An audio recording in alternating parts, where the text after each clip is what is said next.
Lions Rock Productions. This is Jay This Moore. is Greg Proops. This is Jordan Harbinger. This is Dexter from The Offspring. This is Nathan This is East. Sebastian Younger. This is Rick Marotta. This is Stuart Copeland. This is Mick Gillette. This is Andy Summers. Hey, this is Skunk Baxter. This is Gabby Reese. This is Rob Bell. Hey, this is John Leon Guerrero. Hey, and this is Pete A. Turner. This is Ryan Hellquist, and you're watching The Break It Down Show. And now, The Break It Down Show with John Leon Guerrero and Pete A. Turner. Ryan is an actor. He's been on the show several times. We're also Benicia boys. What up, Benicia? Yeah. Panthers. Panther high school football rules. But we're not here to talk about Benicia too much. I'm not getting sidetracked for a minute or two here. But I wanted to take a moment, because you're an actor, because you've worked on films with firearms, I thought we could have a very relevant and timely conversation about firearm safety, movies, and look, I was around when Brandon Lee died, and we were all shocked, like, oh my God, how does this happen? How does someone get killed? And then the industry said, hey, we're going to get our hands around this. I mean, Hollywood's used guns for decades, and there's been thousands of films with them and firearms and shooting. And it's very rare that this happens. But this, on the set of Rush, Alec Baldwin and everybody else involved with this, Ryan, this seems like, from my point of view as a military guy that's handled weapons a lot, it seems like a completely preventable thing.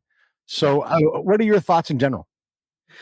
Thoughts in general is the same thing, as that it is absolutely preventable. And, obviously what happened on the set of Rust was tragic, and, shouldn't have happened, should have never happened. And there's protocols in place for those things. We can talk about that, going forward. But yeah, there's lots of safety measures to prevent that. Yeah.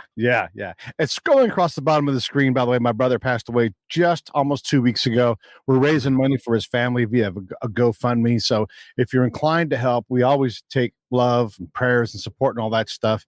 And if you want to do a little bit more, the biggest help that I need to help get the family transition from an alive brother to a dead dad is through GoFundMe. And just, if you can help, that's a big help, and I appreciate it. Okay, let's get back to this. Okay, so my thoughts, basically, as a military guy, I've handled a lot of weapons, and we have a thing.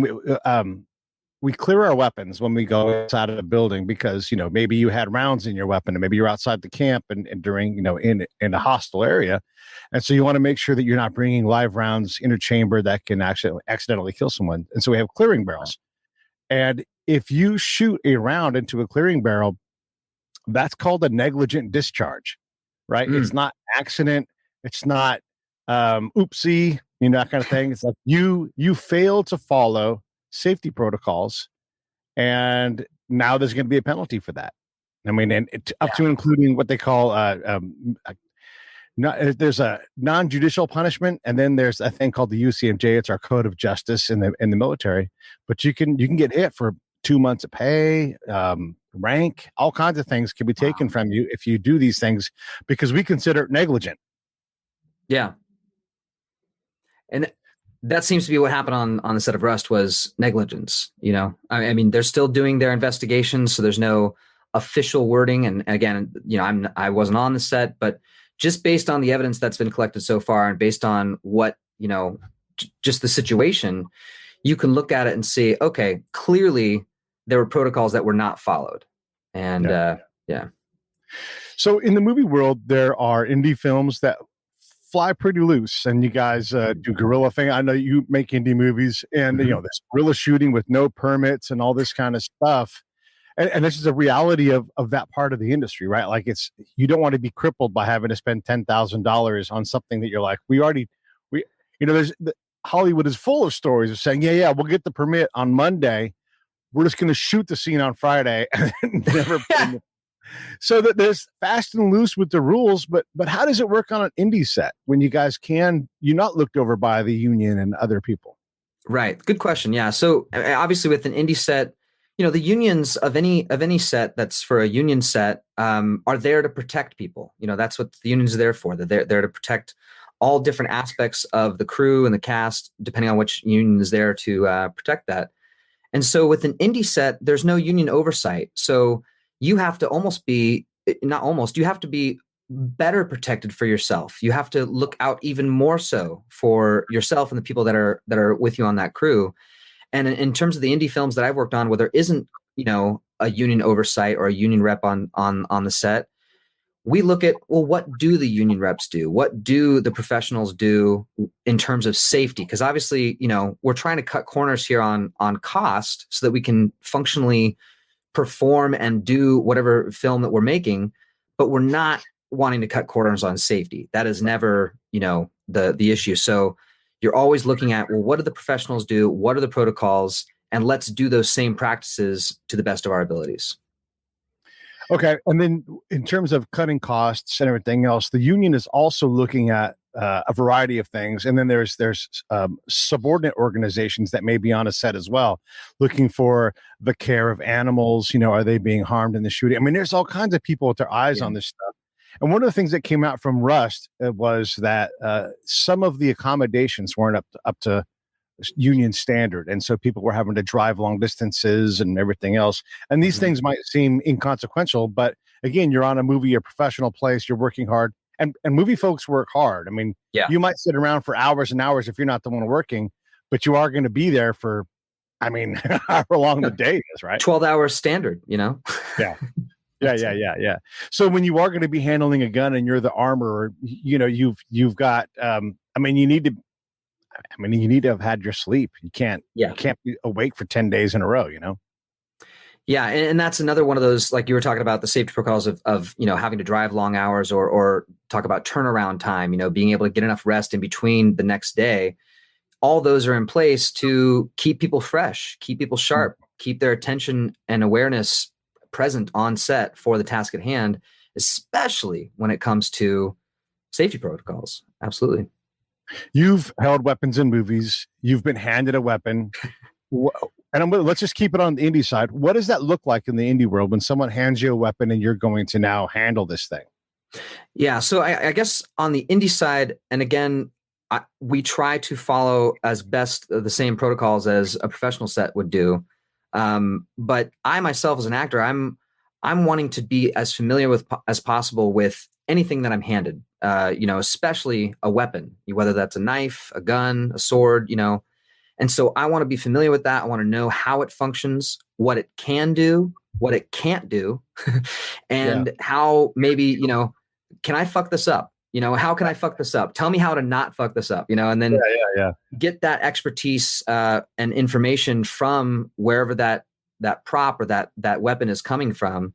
And, in terms of protocols, there's a very clear protocol in terms of, if you're on a professional set with an armorer, they're the ones responsible for the safety of the weapons and making sure that there is no live rounds in them. Now, we can go through the really detailed overhaul of all this. And basically, there's multiple types of weapons that you would use on set. And first of all, any object that an actor uses on set is called a prop. So there's kind of a misnomer that a prop gun is not a functional weapon. That's not the case. A prop gun can be a real, live weapon, a functional weapon.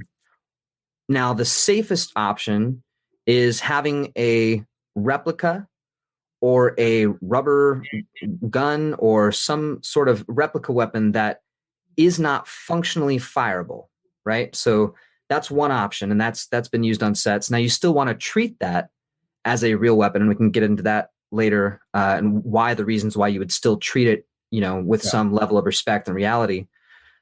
The next level up is something like I've seen a lot of the indie sets, Nerf guns that have been painted over to look like a real gun. Now, a Nerf gun's not going to hurt you, but a Nerf gun at point blank with a Nerf bullet will, hurt you a little bit. Put your eye. Exactly. So, you want to treat these things with respect. Or airsoft. Now, that's even more dangerous, right? Because that can actually really do some real damage. And I've seen airsoft guns being used as prop guns on set, painted over. And again, you want to treat those with respect and reality, and you want to check that there's no ammo inside them. And then you have real firearms, real weapons that can either be completely empty or they'll have dummy rounds or safety rounds in there that are specifically to kind of help the gun chamber correctly. And so you can have all of the action of the gun, but you have a bullet inside there that does not fire, does not have a projectile, has no powder, so it cannot explode. But you can clearly see the difference between, that and a live round. Another thing that is used often Sorry, slow down right here, and let's talk real quick about what these things are, because in the military we use dummy rounds as well. We call them blanks, and it's clearly like it's a regular bullet up to the point where the end is crimped. Right, and I'm using my fingers because it looks like someone smooshes it like that, and all that does is it puts out enough gas to operate the weapon. And because the weapon operates on gas, right? So you have to have some gas come through to push the piston back so it takes off another round. And so you can simulate the feel of a weapon, good enough that you don't even really realize it. But you also, I load it myself. I know every one of these rounds is a blank round. I have what's called a blank adapter on the end of the weapon so that it can't, the gas is held in like it's supposed to. And, but you can see it as a blank round. The live round thing, a live round is anything that looks like a real bullet, I would imagine. Is there the dummy rounds that function? Are they indicated by a color or some other kind of thing? Yeah, so the ones that I've used have a very specific color. The ones I've seen bright red, bright blue, and they're clearly visually different than a live round. And just to be clear, the thing that I was talking about earlier with the dummy rounds is a little different than a blank round. So like you were saying, a blank round is crimped at the end, does not project, but can explode. So you get, you see the action of the flash, the muzzle flash, you see maybe some side barrel flash, you see the shell project out of the chamber. And that's, aesthetically pleasing for film. And that's why a lot of times blanks and real weapons that can fire blanks are used on set. And there's safety protocols that go with that because blanks are still dangerous, and they're still can be harmful within a close proximity. Now, the thing I was talking about earlier is even safer than that is a round that looks like the shape of a live round, but is clearly, brightly colored, different than what a live round would look like. And it's usually rubber so that even if when the hammer hits it, it can't go anywhere. It will not project. And there's no gunpowder in there. There's no gas. It will not explode in any way. Right. Yeah. Okay. And then I'm going to back up. So sure. You've also been on union sets and you have an armorer. If you're an actor, look, is it your responsibility? I know you've got an armorer there, but I also know that basic gun safety, right, which should trump everything else, is if you grab a weapon, you need to clear it. You need to know what's in the barrel, right? Yeah, not say clearing, because clearing would indicate that there's nothing in it. So in this case, you need to understand, like, I expect to see, and I would even go this far. If you and I were to exchange a weapon, I would say to you, this weapon is clear, or this weapon has a magazine with 10 rounds. They are all blanks in it. And then if I was to hand it to you, what would you do? If I'm the armorer, that's my job, is to set these weapons up. Do you trust that? Or do you go, hey, thanks, man, I appreciate it. And then do you go and recheck it? I, as an actor who has handled weapons on set, will always check. And I always want to, I'm not an expert. I'm not an armorer. I'm not an expert weapons handler of any kind, but I am an actor who has handled real weapons on set. And if an armorer hands me a weapon, first of all, a professional armorer is going to show the actor that what kind of ammunition, if you're using blanks, they're going to show you, they're going to explain the dangers and what that gun will do with a blank. And there's going to be a whole safety meeting ahead of time before that explains everything. Now, if it's a completely cold weapon, there's no ammo in it, or there's one of like the rounds that I was talking about that are not blanks and are not live ammo, but they're just there for chambering, you will be explained that to you by the armor and shown visually by the armor, and then it is handed to the actor. Now, so I would watch that. And if an armor handed me a weapon and didn't show that to me, I would say, hey, before you hand me that, can you show me that the chamber's clear? Show me that the cartridge is clear. Like, yeah. And that's checks and balances, right? So the protocol is the armorer is the one who handles all the weapons. They go to, if a weapon is called for on set, let's say we're shooting a scene, first of all, that day, the first AD, the first assistant director, they're really, a lot of people don't realize the first AD is the one who's really running the set. And they are also in charge of the safety of the set, the overall safety of the set. So, and I've been a first AD as well. So when that happens, if we're using weapons on set, we're going to have a safety meeting that morning before anything happens. And we're going to discuss what kind of weapons we're using, what kind of ammo is being involved, so that everybody is aware and everybody knows what's going on. And that's also peace of mind. If you're using a weapon that is completely without ammo, right? That's never going to discharge. It's never going to, not even a blank, right? You still want to explain that to people so they have the peace of mind that they're safe. Where was I? So the armorer will take the weapon to the first AD and show them, hey, this is a cold gun or whatever. Show them that there's no ammo in it, or if it's blanks, show them that it's blanks. Explain it. The first AD then, after visually inspecting that and seeing that, announces to the entire crew, hey, there's a cold weapon on set. This is the situation. And if anybody else would like to inspect this, now's the time. And that's really for anybody. Because then if I'm an actor standing next to the actor with the gun, yeah, I want to go back. I want to go check that. Yeah, I'll check it. Yeah. And then the armorer hands the weapon to the actor, showing them also a visual inspection that, there's no ammo, no live rounds, or whatever the case may be. If there's blanks, shows them the blanks, explains the whole situation to them. And then the armorer hands that weapon to the actor. So that protocol ensures that if you have an armorer who's not doing their job, that first AD is going to check it before it goes anywhere else. Now, if they're both not doing their job, hopefully the actor will be the final, line of defense to check that out. I am unclear, honestly, about the liability of an actor being handed a weapon if they're told it's safe. I don't know if they're ultimately liable if it's not. However, I know for myself, I have the opportunity when that first AD says, hey, you can come check it. I also have the opportunity when the armorer hands me the weapon the armorer should be showing me, visually that it's clear. But if they're not doing that job, I can do that as I can ask to have it shown to me. So people don't get bent out of shape when you take, because look, when you take time on a set, you're also spending money.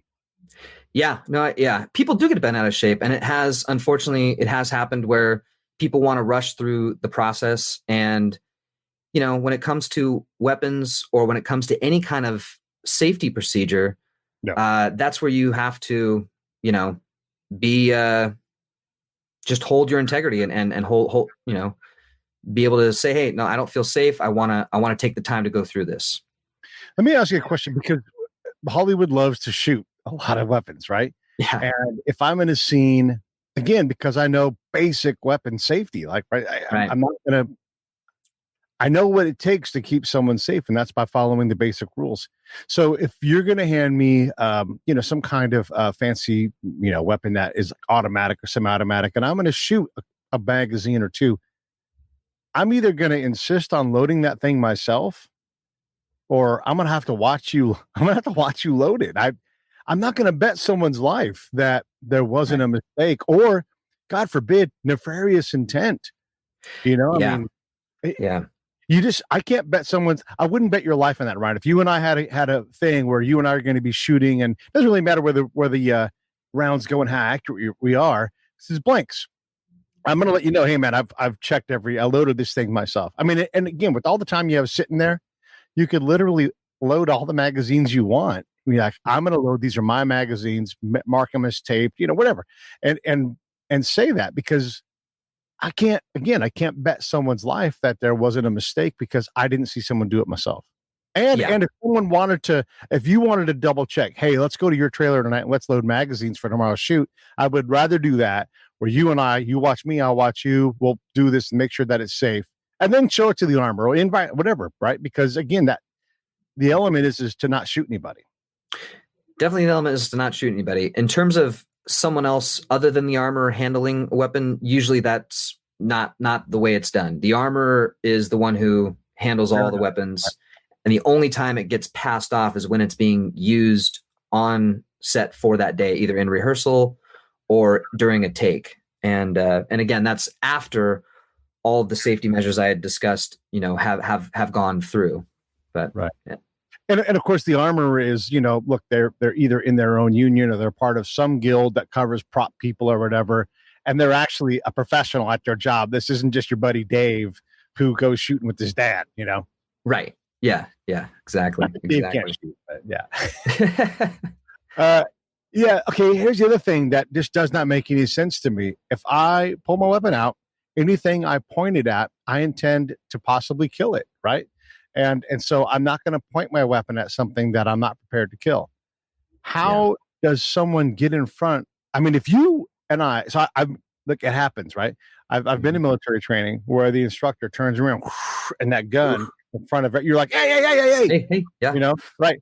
We're all sitting here, and they're like, sorry, God, I absent-minded. Even if we know the weapon isn't loaded, right? It's bad. It's only bad form. It's going to get immediate correction on that. So, how the hell is someone in front of a cold weapon, a live weapon, any weapon? How are they in the shot in a way, or maybe they weren't in the shot? How are they in front of that? In this case, how does Alec Baldwin have his weapon pointed at something that he doesn't want to kill? Yeah, that's a good question. So I think it's slightly different in terms of filmmaking because, in filmmaking, we're pointing weapons at other actors and other things off camera for the story. That is the story we're telling in that moment. So in those cases, and in only those cases, really, yes, you are pointing a weapon at somebody else's face or somebody else's chest or something for the scene. Now, when you're not doing it for the scene or for the take or for the rehearsal, then absolutely the same protocols apply like you're talking about. You never have the muzzle pointed at someone or something that could be damaged. Keep it on the ground, keep it away, and keep your finger off the trigger as well. So that's just something that I agree is a similar protocol on set. Now, once you get to the point where, okay, now I'm doing a take and I am pointing my weapon at the camera or just off camera or at another actor, by that time, we should have already gone through all of the safety checks that we had talked about earlier, So then it is acceptable to point a weapon at, another actor because that's the scene. That's what we're doing, And we've seen, or pointing it at yourself. I mean, deer hunter. Sure. Yeah. Deer hunter. Yeah, right. Crazy, right? And someone's playing Russian roulette. Well, let's make sure that there's no rounds in that thing because I need. Was it Willem Dafoe? Was that guy? I don't know. Anyhow, I need those guys around. Rookie actor walks on set. Yeah, go ahead. So back to your question though, how did this end up like this? I think it comes down to obviously number one, like I said, protocols were not taking place, right? Those checks and balances of having 3 different people inspect the weapon before the trigger was ever pulled clearly didn't happen, right? Before even that, there shouldn't have been any live ammo in that weapon to begin with or on the set. So that already big issue. But I think what it comes down to is assumptions and kind of not having the right habits in place. I've worked on sets where, we had those Nerf guns, right? And they're painted over and they look completely fake, real up close. On camera, they look great, right? They look real and they look dangerous. Yeah. But up close, you're carrying a piece of plastic in your hand. You feel silly treating it like a real weapon and, but yet you still don't want to point it at somebody unless you're doing it in the scene. And the reason why is not because you're being overly cautious or overly protective. That may be part of it. But for me, it's you're building a habit.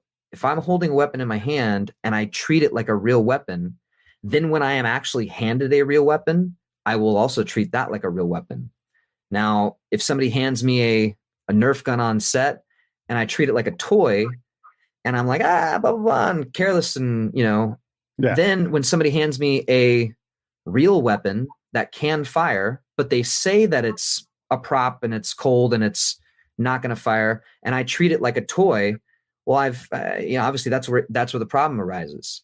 If I treat it like a real weapon, then I'm building that habit of, I'm going to check my gun every time, or I'm going to have the armorer show me how to check, sorry, the armorer is the one who should be showing you the gun and showing you that it's empty. And I am now, as the actor, holding that gun, and I'm not pointing it at anybody. I'm treating it like a real thing. And that continues that habit of safety. Yeah. We've actually exchanged a weapon for a movie ourselves. And each time, it's like you handed it to me. It was wrapped up in a blanket, and I didn't want to pull it out in public. So I carried the entire blanket to my truck. And then, I knew the action was open. When I had grabbed it, the action was open, and I knew and I was able to clear it, right? We did that. And same thing the other way. And I also showed you how the weapon basically operates. It's a shotgun. It's simple. But I showed you how the thing operated because, again, we both know I didn't put any rounds in there, but you don't know, right? Until you know. Let me ask you this policy of not waving around your Nerf gun and all that kind of stuff. Sure. Is that the norm? Or are there people that are jokesters out there who go like, this is a toy gun, who cares? Lighten up a little bit. It should be the norm, and it is standard on sets that you don't point it at somebody unless that's the scene. Yeah. But yes, of course there are people who are, take it less seriously and aim it at folks. And, there's times where you're doing, publicity photos as well. And you're, pointing guns at each other in the photo, and that's kind of a blurred line because it's part of the show. It's this is part of the acting. Usually if someone is doing their job as an armorer, they will correct that behavior on set. And so they're there watching the scene. Then they're not like back in the arms room fiddling with something else. Yeah. Anytime a weapon is on set, the armorer is also on set. And the first AD is also, like I said earlier, in charge of the overall set safety. So they can also pull an actor aside and say, hey, don't wave that gun around at anybody. Keep it on the ground until we do the scene. Like that's completely within their line of disciplinary, to be able to do that. And then I don't want to blame the decedent, right? Someone died and it's terrible, but how much culpability do they have for not making sure that weapon that was, going to be pointed in their general direction, even if it was just practice or whatever, how much culpability does that person, and then the director who ends up getting shot too, how much do they own that for themselves? In essence, under Pete's rule, which I'm not sure is fair, but they bet their lives that gun wasn't loaded and they lost. Yeah.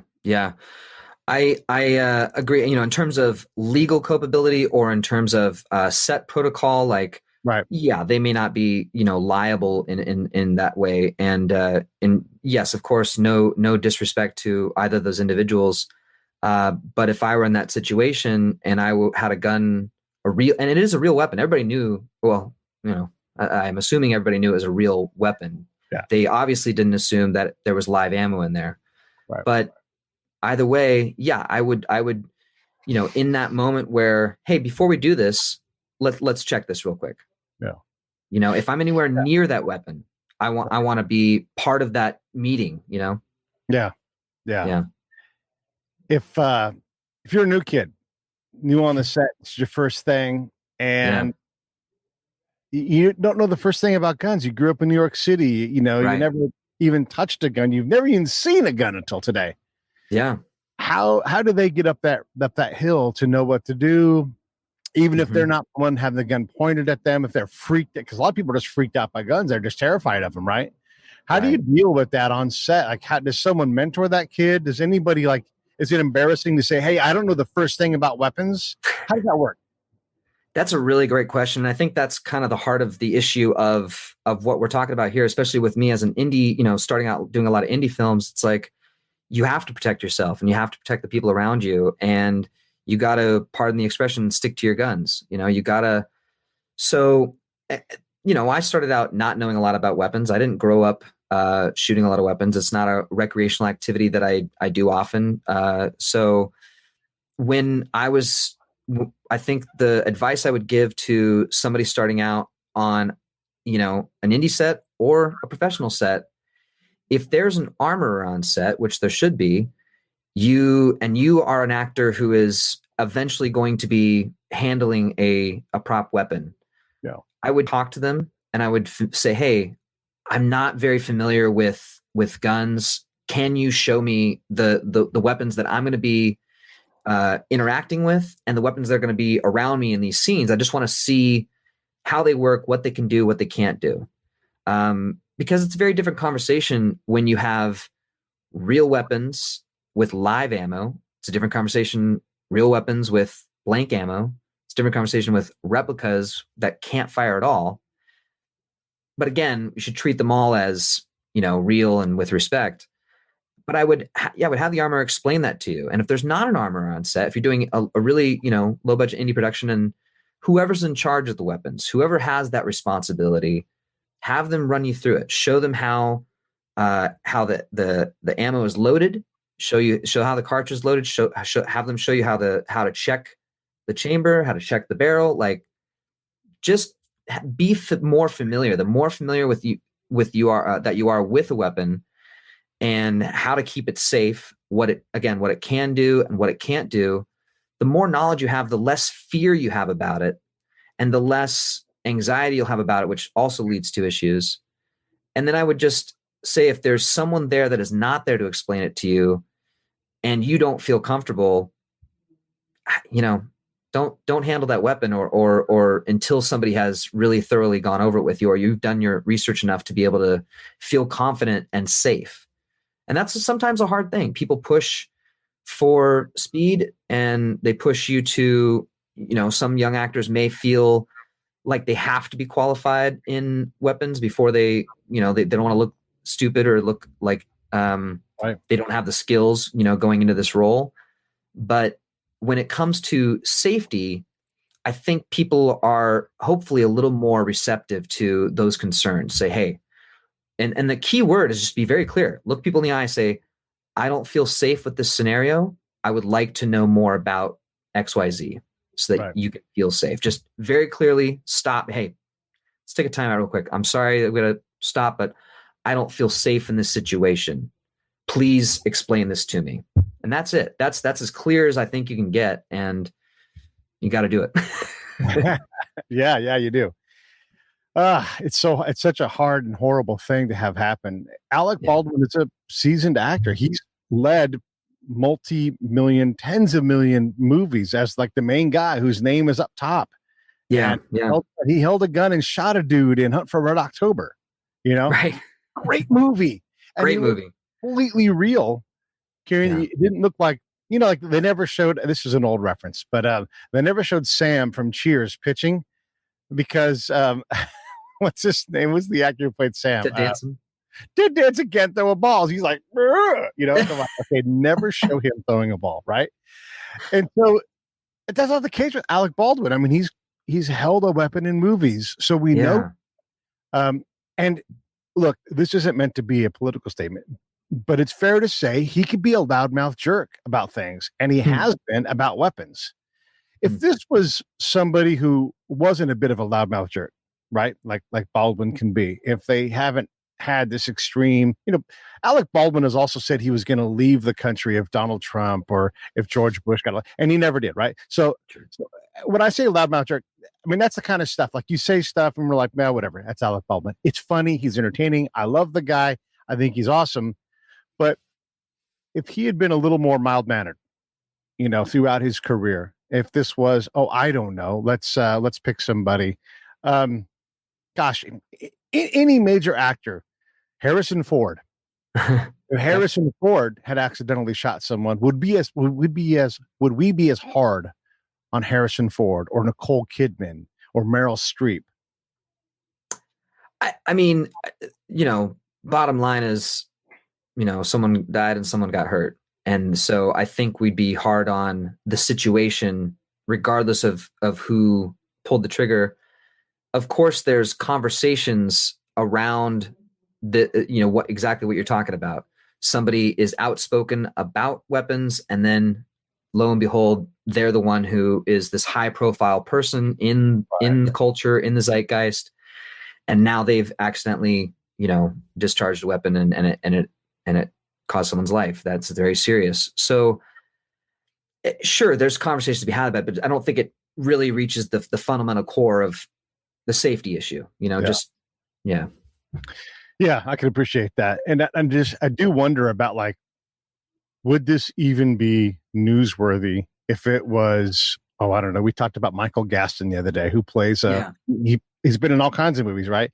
If this had been Michael Gaston, he's a role player, right? But he's played roles with every major actor in Hollywood for director, right? So I'm in no way diminishing that, but most people don't know who he is. We do, because he's from our hometown. If it had been him, I don't think this would be a major story. I think it's in part because of Alec Baldwin. I think so too. And I think that I'm sure there's been accidents before on lesser known sets, on independent sets.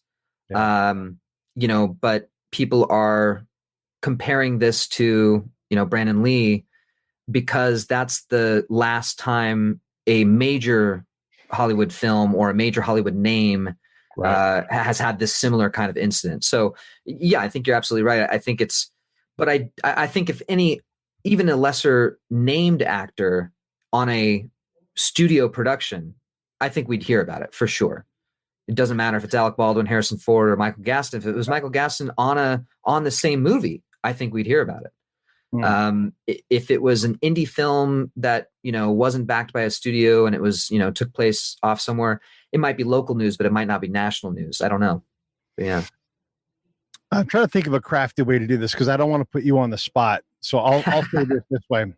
Pete says that if I was DA in that county, I would be filing charges of at least negligent homicide, right? Practically, maybe you go for murder too or something, but I think you have to go for negligent homicide, aka manslaughter, the bad kind, not manslaughter, the good kind, because this was completely preventable, right? Right. And maybe not just Alec Baldwin gets charges thrown on him. Maybe there's someone else in the chain. You do an investigation, but ultimately, the guy that killed someone that day was Alec Baldwin. I mean, that's just a fact. Right. And I, as DA, wouldn't be able to look my fellow citizens in the eye. I wouldn't be able to look at the families of the decedent and the director in the eye and say that I had done my job if I didn't put him through legal process to be accountable for what he did.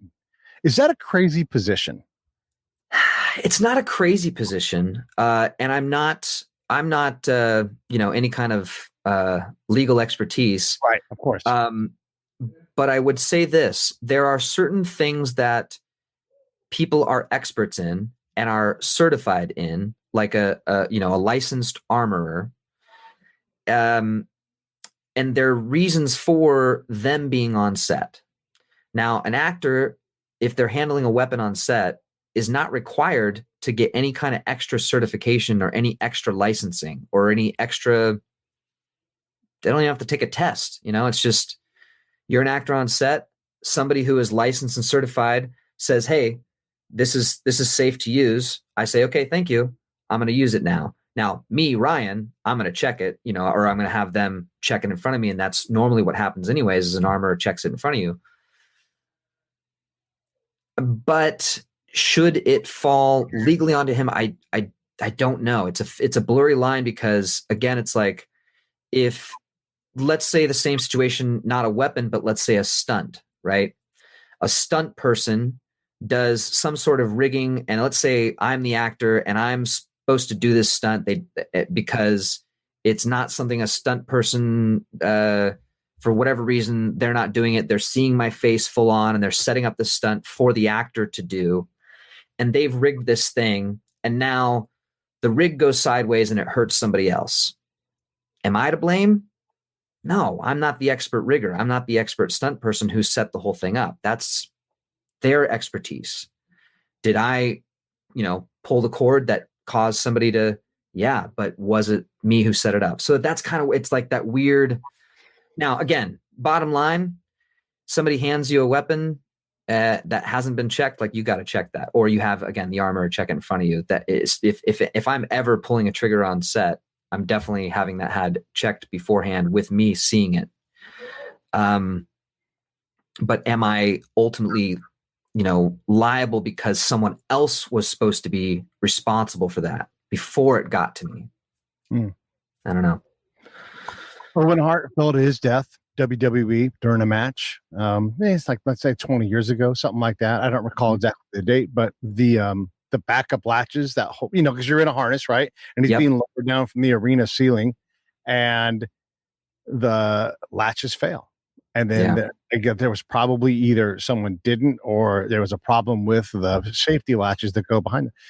And I mean, look, if nothing else, there's a civil lawsuit there, right? Because Owen Hart shouldn't be dead. And you're right, it's not his job. If you're going to do a fall into an airbag, you look at the airbag and be like, I can see the airbag. This should work. You get your little class on how to fall if you've never had one. All of those things. But this just is, it's one thing, like if you take I'm going to take a 4-story fall into a bag and then something goes wrong along the way. Maybe you jump improperly, whatever. This just is so preventable, and this thing, I mean, like I said, it was, you had one level of defense, the armorer, right? Right. Then you have the next level of defense is the first AD, the assistant director. Yeah. And then the final level of defense is the armorer's interaction with the actor and the actor seeing that weapon. Now, something that is interesting is that Alec Baldwin, maybe not liable as an actor, but as a producer on the film, he may come down to some legal action because, for sure, yeah.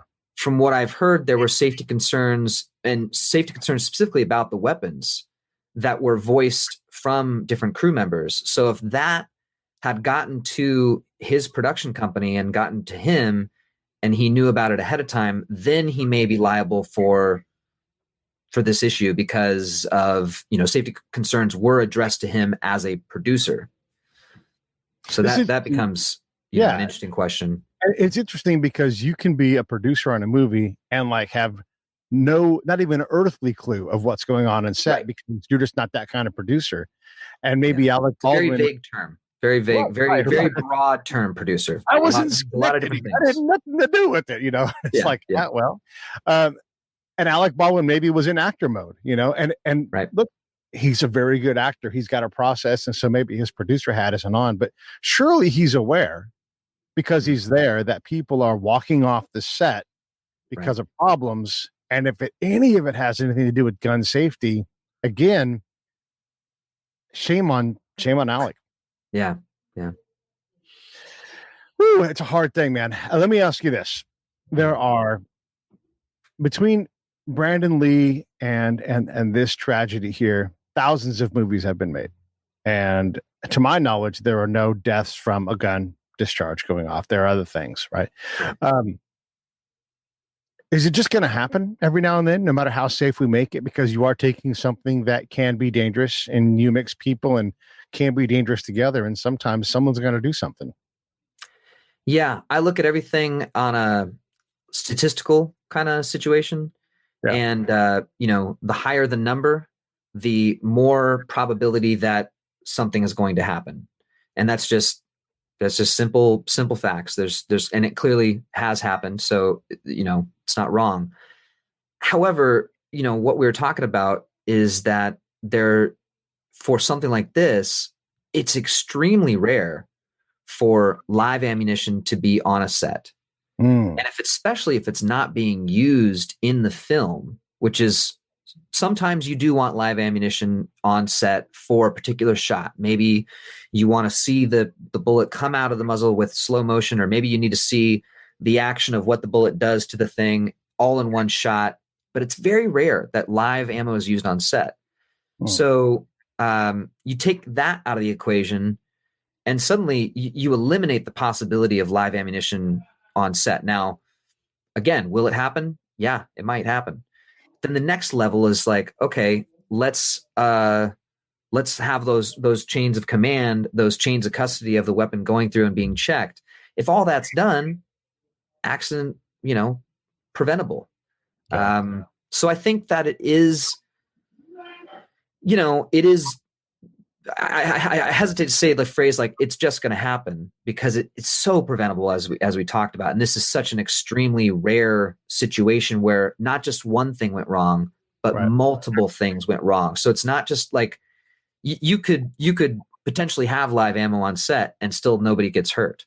You could potentially have live ammo used in the weapons that are used for the filming and still no one gets hurt. No. There's multiple things that went wrong in this situation. So I think it's extremely unlikely, but will it happen? It might. Obviously, it clearly has, you know? Yeah. And then the other incident I can think of is on the set of I want to say the word Twilight. That's not Twilight Zone. That's what it was. Twilight Zone. Mm-hmm. A guy named he was like a very big, well-known actor. A guy named Vic Morrow had 2 Vietnamese kids in his arms, and he's carrying them. They're doing the scene in Vietnam, right? Like that's the scene is Vietnam, and literally the on-set helicopter that's part of the shot crashes, and then the blade just reaps the 3 of them. Yeah, and so there were instant changes, obviously lawsuits, and one of the things is kids can't work after a certain hour. You know, like they just made a hard rule, like little babies shouldn't be on sets at midnight or whatever. And they needed it dark for the shot. You know, that may not have saved those kids' lives. They maybe just do something else, but there were some instant changes. When Brandon Lee gets shot, there are instant changes to make the probability of that happening, harder. Stunt, look, all the different gags and stuff that they do in the stuntman world, stunt person world, they've gotten exponentially safer over the last few years, the last 20 years especially. So it's getting safer as an industry. What if you're running SAG, right? If you're the main actor at SAG, what's your memo today? Well, what are you saying? What are you changing? What are you going to the studios to go work with? Because that's the big question, right? This is preventable. Well, let's make it more preventable. It's a tough call because I feel like when you have professionals doing their job, then it's all preventable. There's a big call, I think, right now. I've heard remove all real weapons from sets, and I think that's extreme. And I'm not a big fan. I don't own a weapon. I'm not like I said. I've shot weapons for fun, at the range, and that's all well and good, but it's not my main jam. And yet I still don't think they should be completely banned on sets. I don't think that's the thing that's going to save lives. I think it's making sure that those safety protocols are followed and that people are aware, and educating actors. Like we talked about today, if you're an indie actor and you don't feel safe, say, hey, time out. I don't feel safe with this. Please explain this. Walk me through this so I can feel safe about it. And that can be for any person on set. But even before it gets to that point, if you have an armorer doing their job and a first AD doing their job, it's never going to get there, Right. So I think it's about just making sure that the protocols that are already in place, because I think the armorer protocols are the ones that are professional and doing the job are very safe on set. And that is the norm. I mean, yeah, sure. Tom Cruise breaks his ankle doing a stunt, but he also flew a helicopter around like a maniac. And he's choosing to put himself in those situations. Right. Tom Cruise, yeah. So there are opportunities when he does.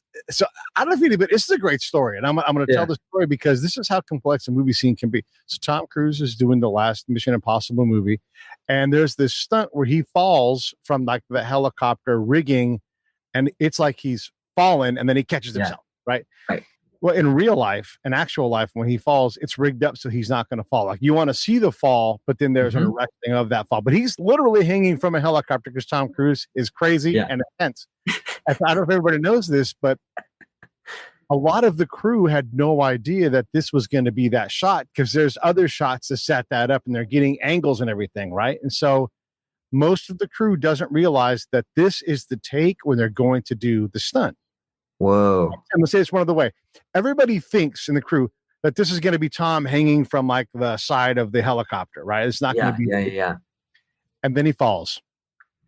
And everybody's like, oh my God. They should have had the camera turned around and checking all the crew out because they just thought the boss died. Right. Wow. Yeah. It's a great clear communication. That's obviously nothing happened bad in that situation, but clear communication of, hey guys, this is the take we're going for, where we actually pull the stunt off. This is it. Everybody ready? All right. This is why they don't really, it's not really a thing anymore. That's why like they always show like the director, all right, everybody take one, like that stuff's communicated out in a loud way with those kind of things. So everybody knows this is the shot. This is what we're going for. Here we go. Yeah. Okay. So a two-part question. Same thing as before with, okay. So you're not Fran Drescher. You're not the president of SAG.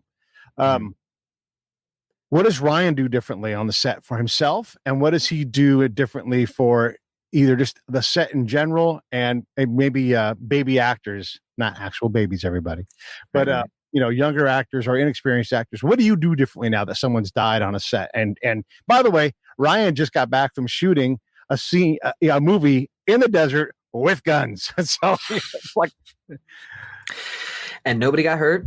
And we followed all the safety protocols, and we and they were real weapons, but we were safe. Not to boast or anything, not at all. Just, it's a fact. Going forward, because it's on everybody's mind right now, in terms of this industry and even the public awareness, I think there's definitely, hopefully, like I said, people are more receptive to safety concerns. And so for me going forward, if there's ever a situation where I'm unsafe, I'm just going to, again, pull up that pause, stop, take a moment. I don't feel safe. I will also just continue my habit of treating every prop weapon as a real weapon. And I might have said this earlier, but the term prop is being used a lot in the media right now. And people think that a prop gun isn't a real gun. And I think I said that, but I want to just make that clear that a prop is any object that an actor handles on scene in the set. So whether it's a replica weapon or a real functional weapon, it's still called a prop. So just to be clear. So going forward, anybody hands me a prop weapon, I'm going to make sure the protocols were followed before it gets to me. And if it isn't, I'm going to go back, and now I have, a little more courage to speak up and say, hey, we got to make sure we're following these safety protocols. If I'm a producer on set, even more so. My name's on the line. If I'm a producer that's hands-on and, in charge of, or if I'm in first AD again, if I ever, find myself in that position again, I'm absolutely going to be firm about safety meetings up front, explaining the safety of any weapon that's used to everybody on set so they understand what's going on, and making sure there's clear communication and clear safety protocols going forward. And if you are also, I think the best thing for myself and for anybody going forward is to educate themselves on the safety protocols before they get to set. If you're going to be handling a weapon on an upcoming movie and you're excited about it, brush up on what are the safety protocols so that you know what they are, so that if you get to set, you can recognize whether they're being followed or not. Because a lot of folks, they're going to arrive to set, they've got so many other things on their mind that they're trying to do. And they're not expected necessarily to know the safety protocols, definitely not to the degree that the armorer does. Right. But I would say, especially in light of this going forward, educate yourself, take it upon yourself to know all the safety protocols, be more familiar with weapons and how they work. And especially if you're going to be handling one, Yeah, fair enough. It's just the whole thing is terrible, and you wish for a different outcome. But you're right. How you move forward is what matters. And I know in the military side, we do dangerous stuff all the time, and there's like a force field or a bubble that you have to sometimes break through. And you go, hey, I don't feel safe. And then whoever the boss is of that mission, they're supposed to say, all right, let's figure this out right now. Let's slow down and stop. Right? Like anybody can stop the line. Beep, stop. Everything stops. What do we need to work on? And look, you can't be like, Captain Carl safety man and not allow anything to happen. But if you raise a legitimate concern, or, and this is more military, but there must be a movie parallel. Okay, we're going to go out. We have these 5 safety measures that keep us safe, right? and we don't have one of them because it's technology based and it just isn't there. I intend to go out because I'm the commander. It's on me to go do this because our mission comes first. Safety is second. So we are going to go. I've had that. I've been in the room and that conversation's happened. This is a safety concern. It's not ideal. Here's safety concerns in the military. We're going to do a night movement. We're going to drive our vehicles from A to B in the middle of the night, and not everybody's had 8 hours sleep ahead of time. That is an elevated level of risk, and you brief the risk. This is the risk. Here's what we've done to mitigate it. All of the drivers have slept, and they all had the afternoon off. They've all taken naps. Everybody's good, And so you talked about the risky things. You do risky things in movies all the time. I mean, people jump off of stuff. They get hurtled across the sky in a, cannon or whatever. I mean,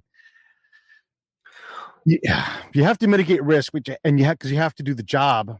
But taking away guns, I don't think is the answer. I don't think that's the answer either. Yeah. I mean, we're, again, like I said, I wish that we lived in a world that we didn't use guns. I really do. But I'm an actor in the 21st century, and a lot of scenes involve conflict, and conflict right now involves guns. That's the ultimate kind of single person weapon that is used in today's world, unfortunately. But something that is similar to what you do, I think, is when you're acting on a set, you're doing something that has never been done before. In every situation, it's a new thing. If you're working in an office building, you're going to the same office every day. You're walking through the same doors, you're walking down the same hallway, you're sitting at the same desk.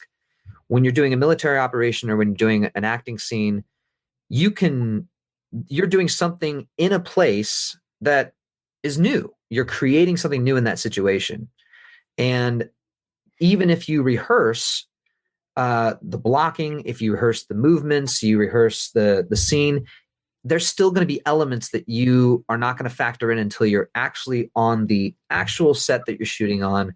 You're holding the actual prop you're working with. And so in that terms, I would just stress, always walk through the actions in the real space, in the real time, if you can, especially if it's a safety concern. If you're walking on hazardous terrain, if you're walking on, if you're rounding a corner, just kind of walk through it, because you're doing so many things that you've never done before in that situation. There's bound to be something that's going to come up that you didn't anticipate until you actually walk through the space. Now, for military operations, same thing, right? You prepare and you test out those things, but until you go to the actual field, it's not the real thing, right? Yeah, no, you're right. Can we role play for a second? Yeah. Okay, you ready?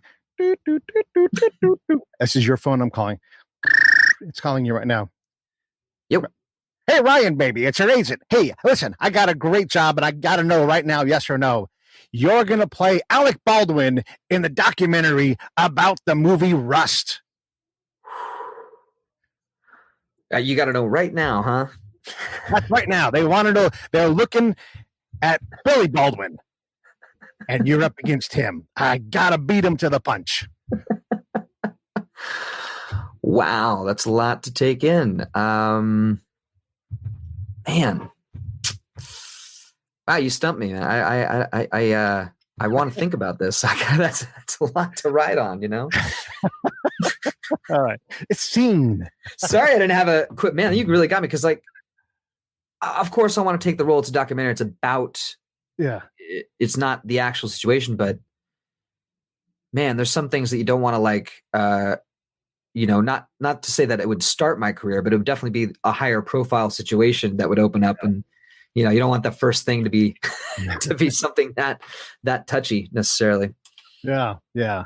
Well, and look, I don't want to make light of it, the role playing part, but those things happen. Like someone is going to be next in the shoot. Someone is going to play that role at some point. Someone is, these things are going to get these, you guys tell stories for a living. And so it's I knew it was a question that no one else is really going to ask. And it was fun to role play because, it's just fun. And you really stuck.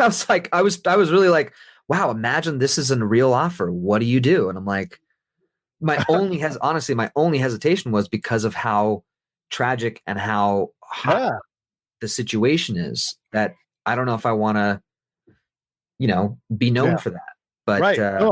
It's a thing. It's a thing. Well, listen, You've been a champ with all these questions. I try not to put you on the spot for anything you don't need to be put on the spot for, but you still just rolled with everything. And you guys take secure. This is the thing. Everybody, Hollywood as an industry takes safety seriously. They do things. Like you were saying a minute ago, you guys do. You think of like, what is the most impossible thing we can do here? Like when you see in the 30s when they would do flying carpet gags in movies. There's actually people 4 stories up on a fucking carpet. Right. Wow. And then you watch it on the TV and you're like, what in the hell? First off, how the hell did they pull that off? Second, nobody died. It's incredible. Right. So, or Charlie Chaplin, I think of that famous, like where the facade falls on him and he's in the door frame, Yeah. Crazy, wild stuff, Yeah. Evel Knievel. Yeah. His mechanic, they would tune the bike by ear. By the way, this is not a bike that's meant to fly over 80 feet in the air. And this is like a hard bike. It weighs a shit ton of weight. And, that's how they did it. And so Hollywood is way safer than it used to be. Show business is in general way safer. And so we want to make sure we set all this up with that. Like Hollywood cares about safety and security. There's times when things slip through the cracks. There's times people get lax, but I don't want to bang on the whole industry because this is a tragedy. Preventable, but so many movies get made and they come off without any kind of deaths like that. Yeah, and that is the thing. I don't want to put a stain. I also don't want to put a stain on the industry or think that this tragedy puts a stain on the industry itself. It was, a series of events that all transpired that were all, things that were mistakes were made across multiple planes for this to happen, and that is rare. It's not something that is common in the industry. But on the flip side, like you said, we're intrigued by the extremes, right? We're humans. We're fascinated by living on the edge, seeing something we haven't seen before, seeing something that's dangerous is exciting, and that's why we watch movies, because we get to see dangerous things. But in the back of our mind, we know they're not really, getting hurt. They're not really in danger. And as performers and as filmmakers, we want to present that excitement and present that fear and that danger, but do it in a way that is as safe as possible.